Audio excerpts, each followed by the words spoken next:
Hello, welcome to the dungeon. I'm your host Rob, and today we're going to be taking a look at the One D&D class survey. Now the survey goes on to do like feats and everything else, but I actually tried to do it all in one video and it got really long. So I think I'm going to break it up.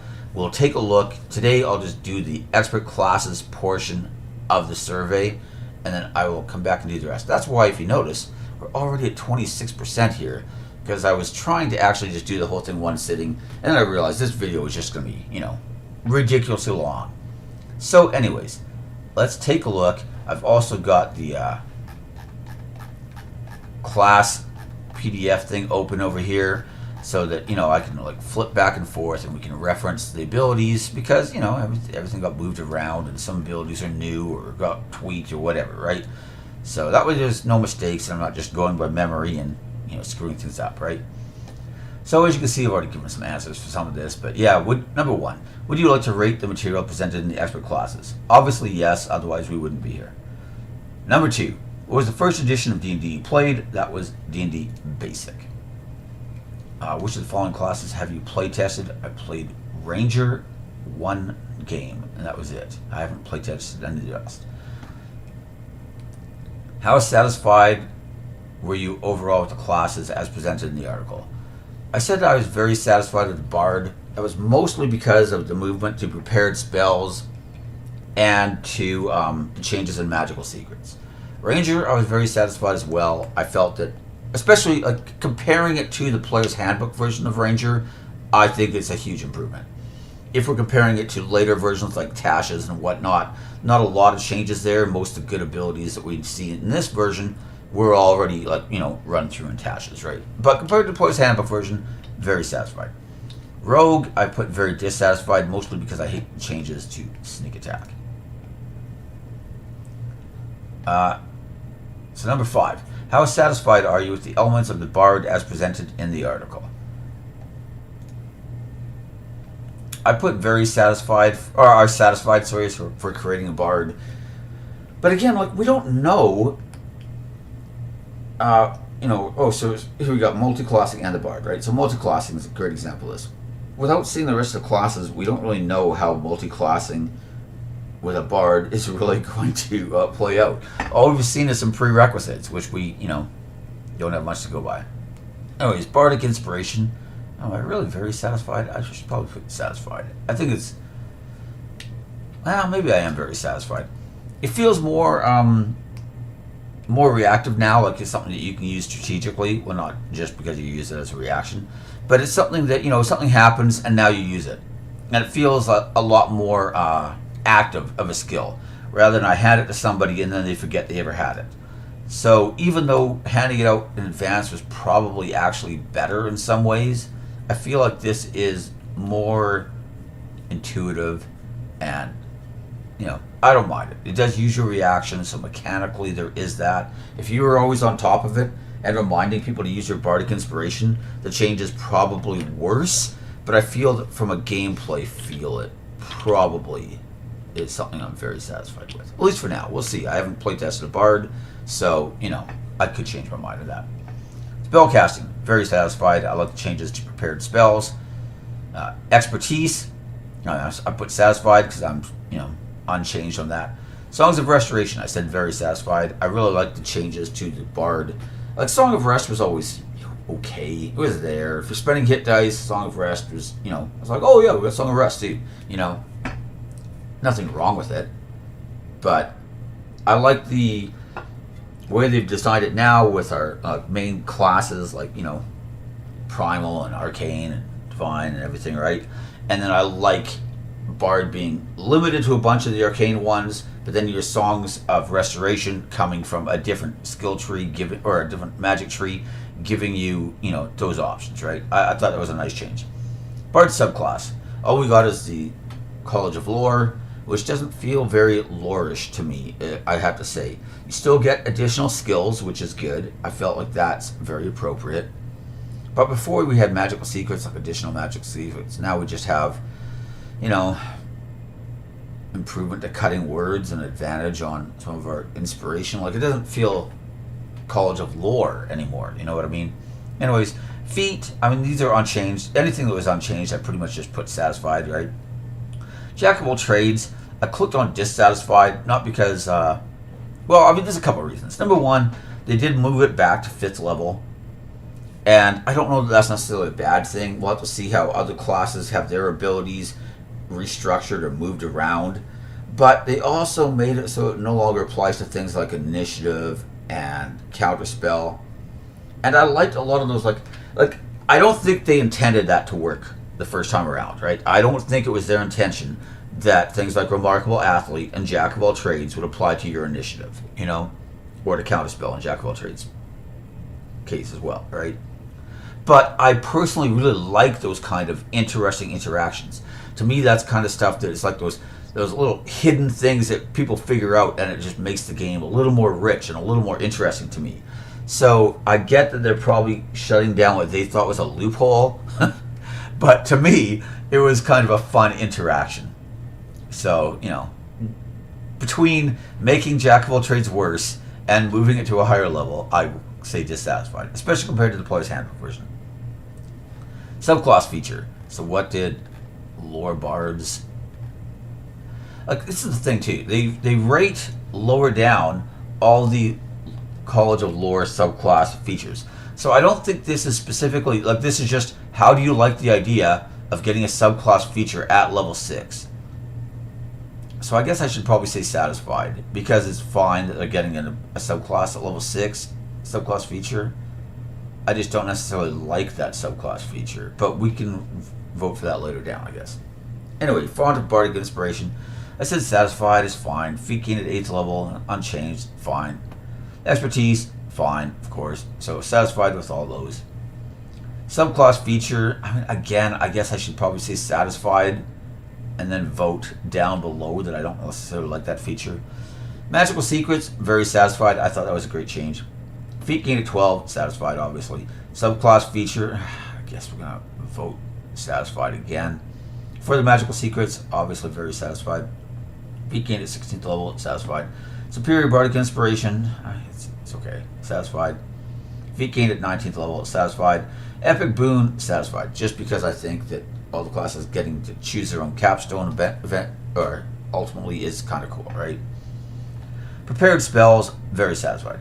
So I comments on the Bard as presented in this Honors Arcana. I said I really like the changes to Magical Secrets and Prepared Spells. Number 7, how satisfied are you with the elements of the College of Lore subclass as presented in the article? College of Lore overall, I said dissatisfied. Mostly because it feels way less lore-ish than the one in the Player's Handbook. It also feels worse, by the way. Bonus proficiencies, satisfied with that. No change, it's fine. Cunning words, I said I was satisfied. Cunning inspiration, maybe I should say dissatisfied. Because I actually don't mind the way Cunning Inspiration works. I think it's a fine ability, but compared to additional Magical Secrets, I just think it's way less lore bardish. So we will put dissatisfied, actually. And then I'll expand my comment and mention that specific change. Alright, so improved Cunning Words, I said I was dissatisfied, just so we can get our College of Lore here. Let's, our improved Cunning Words is whenever we use Cunning Words on a creature, we can deal psychic damage equal to our Bardic Inspiration die plus our charisma modifier. I mean, it's okay, but it's just not super fun, I guess, is what I would say. And again, it's not particularly lore-ish. Anyways, Peerless Skill, I said I was dissatisfied. It's not the... I don't know, maybe I'm satisfied with it. I don't know. Again, it's one of these ones where, okay, so you make an ability check and you fail, you can spend one of your Bardic Inspiration, roll the Bardic Inspiration die, add that number to the ability check, potentially turn it into a success. If it fails, the Bardic Inspiration die isn't expended. So it's not that it's a bad ability, it's just, you know, look, there's other abilities where you can just automatically succeed and stuff. There's things like Inspiration where you can just re-roll it. I mean, I don't know. Again, it's just not something that I really associate with lore. I'm using my Bardic Inspiration to improve an ability check. I would almost prefer if I could just, you know, automatically pass like anything in like the any skill using like intelligence or charisma or something like that, and then just do it like once per day kind of thing, right, or once per long rest. I don't know, something that had to do with lore and knowledge, I guess. Anyways, so other than comments on the College of Lore, I said other than bonus proficiencies, I don't see a lot of lore-related abilities. At least before additional magic skills felt lore-ish. I should put a hyphen in there. I will also now comment on, I think, cunning inspiration. No.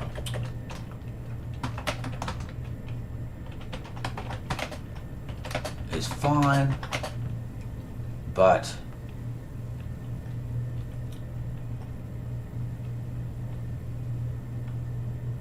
additional magical secrets were more fun and interesting.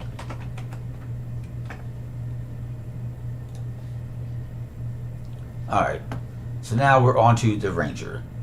See, I wish I hadn't already gone through this and filled a bunch of this stuff out. I wish I could just, I wonder if there was a way I could have reset it, but whatever. Too late now. We've already tried this video once and now we're halfway through the second time, so going with what we got here.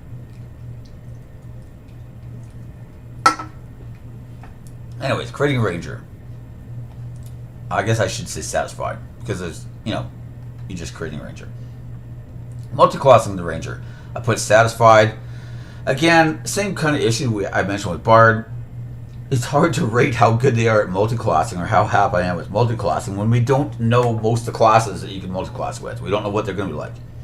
That said, unlike Bard, Ranger had some really nice level 1, 2, and 3 abilities that make them quite attractive for multiclassing, I would guess. So, I might even see it very satisfied there, but we'll go with satisfied. Expertise, basically unchanged, so we'll go with satisfied. Favorite enemy, I put very satisfied, and this is mostly because I'm comparing the Ranger here compared to the Ranger we got in the Player's Handbook, right? And I feel like most of the changes are either just a bit better or a lot better. So I put very satisfied. Spellcasting, I could maybe even, I might even go very satisfied. They have prepared spells now, and they get spells at level 1. So I'm going to say very satisfied on that. Fighting style, I mean, it's basically unchanged. I think technically they lost a fighting style. I can't remember. Oh, and we don't have things like Druidic Warrior on the list anymore. So who knows if we'll get that as an option or not. So, I mean, but whatever. I'm still generally satisfied, right? Ranger subclass, I guess I'm satisfied. Feet gain at level 4, we're satisfied with that. Extra attack, yeah. Oh, again, I'm just going to change the subclass feature that we are satisfied that we get a subclass feature at level 6. Not whether or not the subclass feature is good or bad, because that's going to be rated down below. Roving. Alright, so for those of us, including me, who don't remember what roving is that the movement speed for climbing and swimming? Your speed increases by 10 feet when you aren't wearing heavy armor. Yes, you have a climb speed and a swim speed equal to your speed. Okay. It's fine. It's a good, decent ability. Feet gain at 8th level, obviously we're satisfied. Expertise, still satisfied. Subclass feature, I'll change that to satisfied because we're satisfied that we get one. Not satisfied with what the ability is necessarily. Tireless, I think that's the one where we remove exhaustion. Temporary hit points whenever we finish a long or short rest. And if we're exhausted, we reduce by an additional level. Or sorry, when we finish a short rest, we decrease it by 1. So that's actually pretty good. I like that. Feet gained at 12th level, that's fine. Nature to fail. It's a bonus action. You can spend a spell slot and become invisible and just start next turn. Like, I don't think that one's super great because you already had things like hide, but it's okay. So we'll leave it as satisfied. Subclass feature, we're satisfied to get one. Feral senses. Blind sight with range of 30 feet. Okay, and blind sight's actually been kind of clarified. We now kind of know what it does and how it works, so I'm pretty happy with that overall. Feet gained at 16th level, obviously we're satisfied with that. Foe Slayer, that's the word. Yes, the Hunter's Mark now deals an extra 1d10 instead of 1d6. I'm satisfied with that. There's a bit of scaling. It's incredibly late in the game. 18th level. But, yeah, there didn't used to be any at all. So, I guess I'll take it.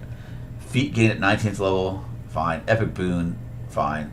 Like I said, once again, I like that you now can basically choose your own capstone. Prepared spells. Actually, I'm going to say very satisfied with that. I like the movement to just making everything prepared. So comments on the Ranger, I said it's much improved from the 5e Player's Handbook version of the Hunter. I should really just say Ranger. I mean, obviously that applies to Hunter as well. But we're talking Ranger in general in this section, not Hunter specifically. I like the move to make Tasha's optional features to baseline core class mechanics. Yes.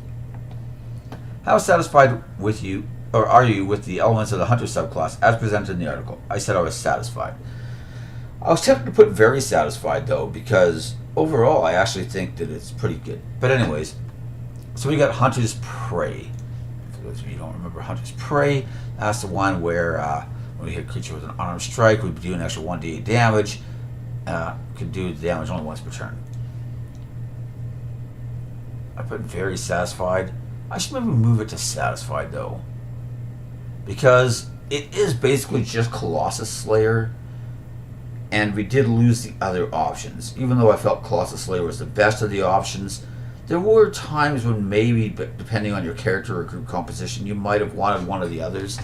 So I guess I can't really say that I'm very satisfied, I guess, because less options is usually worse and more. On the other hand, some of the options were sometimes trap options. So for a newer player, this might be an improvement. Either way, I guess we'll go with satisfied. That's probably a better ranking.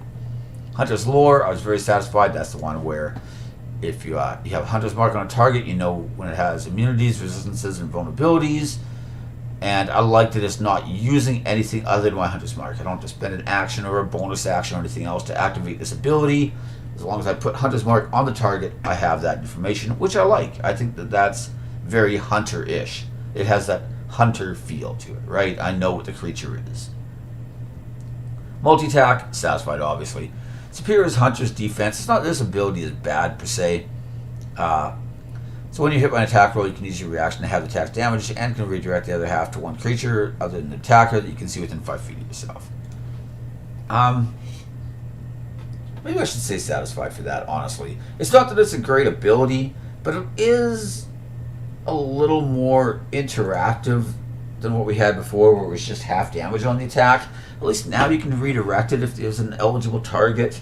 So I guess I still think the ability itself isn't necessarily great, but I guess I'm satisfied with the way that they changed it and the way it works. I guess that's how I'll look at it, right?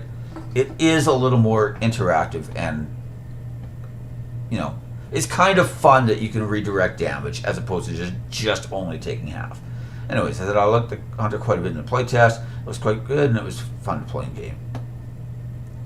Granted, I played it for 3 hours one night, so it's not exactly extensive testing. Anyways, how satisfied are you with the elements of the rogue as presented in the article? Creating a rogue, satisfied.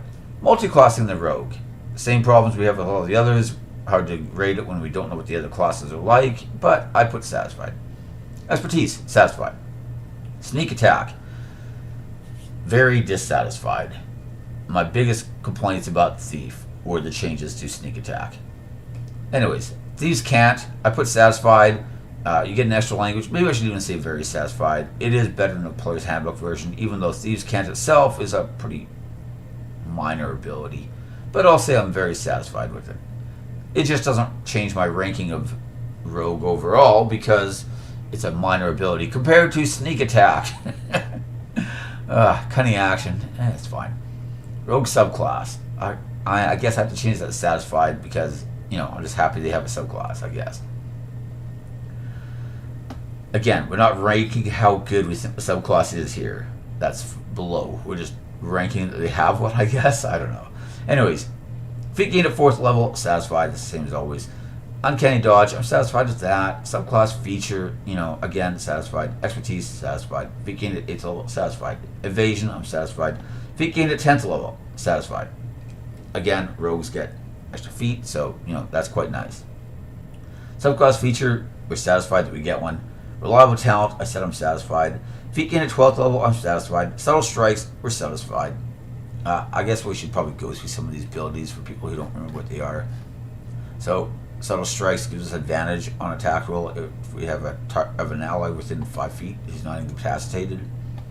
It's nice.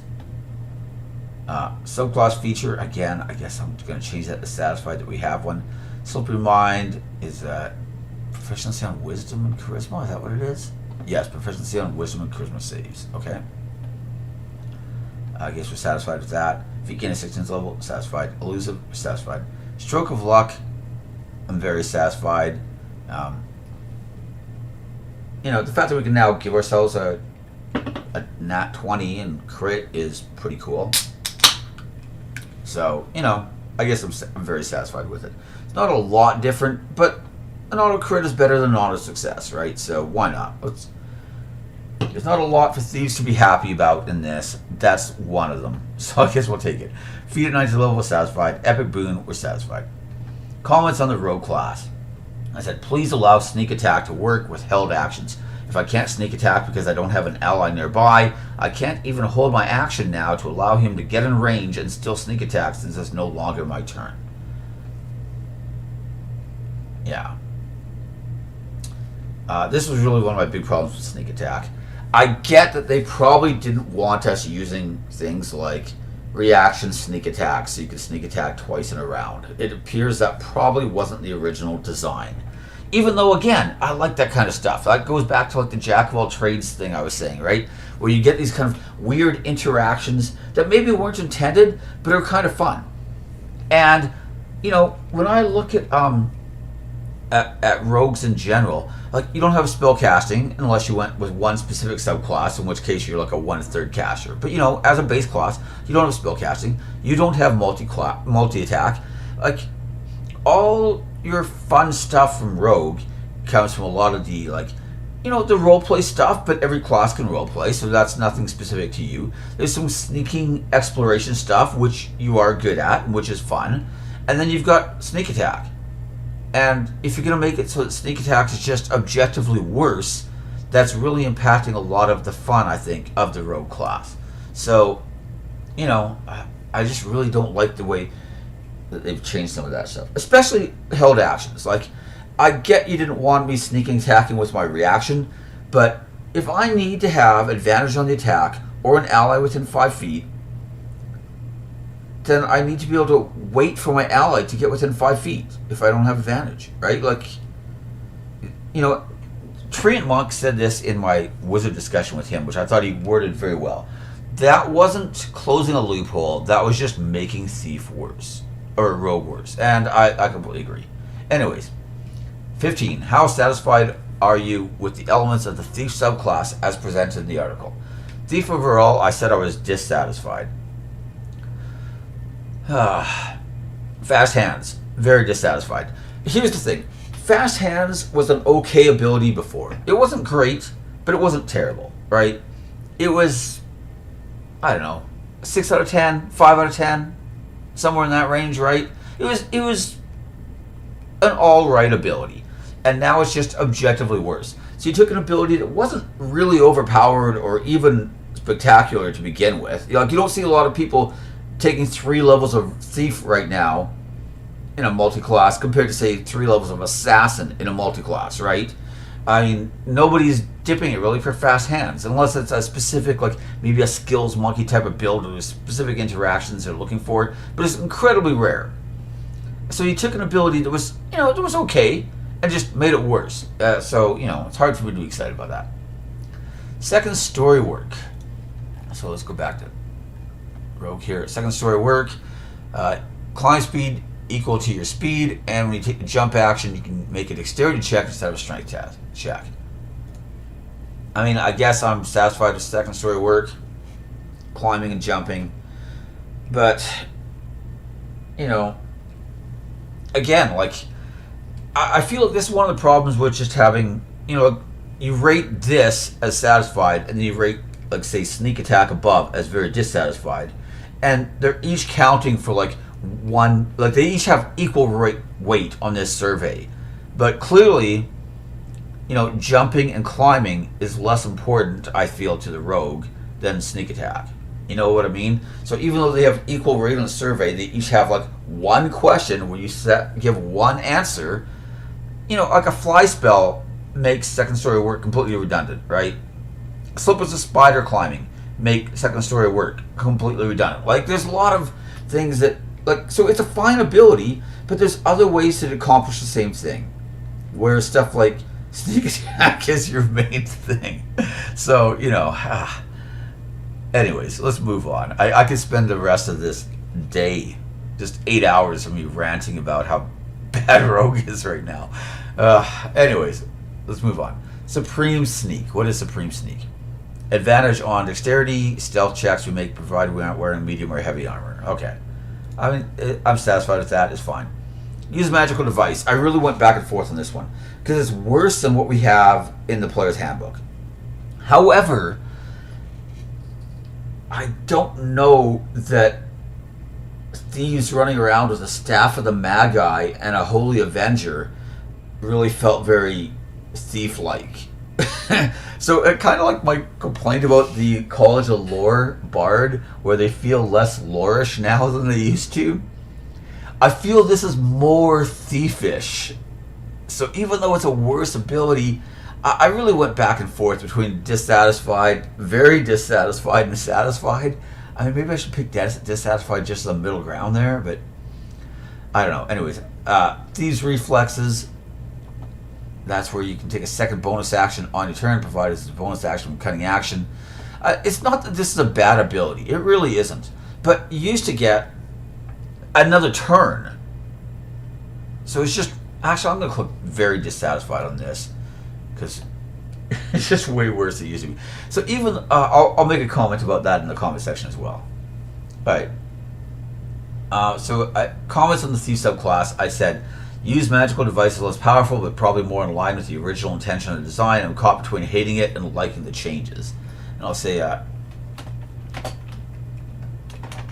Thieves' Reflexes is an alright ability still, but is simply much worse than what Thieves had before.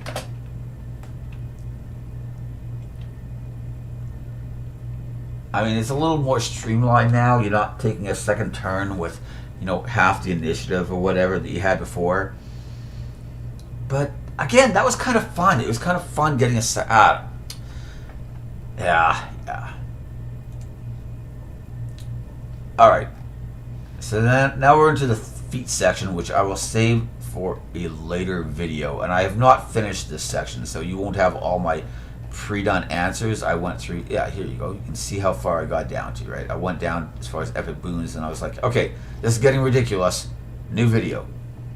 Anyways, that is where we're going to end things. That is my review of the expert classes that we've gotten so far. And I say so far because technically the Artificer is an expert class as well, but since they weren't in the player's handbook, we haven't gotten a look at what the Artificer is going to look like in One D&D either. But anyways, those are my thoughts. As always, just remember that these are just my opinions, and like as you already saw, I changed my opinions on a bunch of stuff just looking at the survey.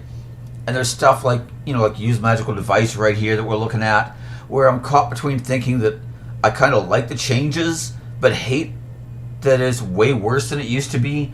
And so it's really hard to be able to judge a lot of this stuff. Like Ranger with prepared spells. Like, do I like that Rangers get spells at level 1? I mean, I kind of do, but they're also only a half caster. And I kind of like that there's a separation between, currently in 5e, between the full casters and the half casters, where the full casters are getting spells right at level 1. So it's better that they get spells at level 1 now for, I'm assuming Paladin will as well, but for Ranger for sure. But, just because it's better, does that mean that I necessarily like the change as much? I don't know. And again, like we're dealing on, very limited information, right? I mean, so to use an example here, if we look at some of the feat choices, right? I mean, it's really easy for me to say I don't like the changes to crossbow expert or sharpshooter or heavy weapon master, right? Because they're all just way worse than what we currently have in the player's handbook. But we don't really know how well the casters and the marshals are going to be balanced in 1D&D. You know, one thing I really like about 5th edition is I feel like they got that balance a lot better than a lot of the previous editions, right? The casters still have a lot more utility because spells are, you know, just great for utility in general. And of course, they've got a lot better like crowd control and can even do a lot of damage at higher levels and stuff. And that stuff's all fine. But the marshals also had abilities like, let's say you took crossbow expert or piercer or something like that. You combine it with sharpshooter, and you know you're making 2, maybe even 3 range attacks around. You know, depending on what class or subclasses you are, right? And because you could just keep stacking that damage up over and over again, it allowed the marshals to at least be able to still feel relevant, right? Sure, the wizard can cast Hypnotic Pattern or Wall of Force or whatever and shut down a bunch of enemies at once. But at least the guys who are like, I just want to do a lot of damage with a longbow, for example, right? Yeah, I'm just going to sit back there and I'm going to shoot guys with my longbow. I'm going to play a Gloomstalker and I'm just going to longbow guys to death, right? Well, at least they could still do that. And I don't know that that's really going to be the way it is now, because a lot of these big damage kind of go-to feats have been changed. But is that a bad thing? I don't really know, because we don't know how the spellcasting is going to look relative to any of this. We got a list with like spell names on it, which is basically the exact same thing that we had in 5e. But I mean, all these feats, every feat on this page that we're looking at right now exists in the player's handbook. None of them are the same, right? They all have differences. Maybe it's just a bonus to a stat that we didn't have before. Maybe it's a prerequisite, whatever. But most of them have functional differences as well. So it's really hard to compare, like, oh, well, marshals are going to suck now because they nerfed sharpshooter, but we don't know how spellcasting is going to look. My fear, though, is that spellcasting is going to remain mostly the same, and marshals are just going to be worse. That is the exact opposite of what I want. I think that 5e did a pretty decent job of getting that balance more or less right. Like, it's never going to be perfect, right? Unless you have one class in the game only with no subclasses, you will never have a perfectly balanced game. Everybody play the same thing. But that's not what we want. None of us are asking for that. We all like the fact that there's all these different classes and subclasses and multi-class combinations and different feat choices and spell choices. These are the things that make D&D fun, right? So I understand you're never going to have a perfect balance. But I'm afraid that they're getting away from that instead of closer towards achieving it. But like I said, I don't know. We're dealing on partial information, and even the information we do have is all subject to change, you know? So anyways, I'm starting to rant now, and we don't know how long you've been talking about classes at this point.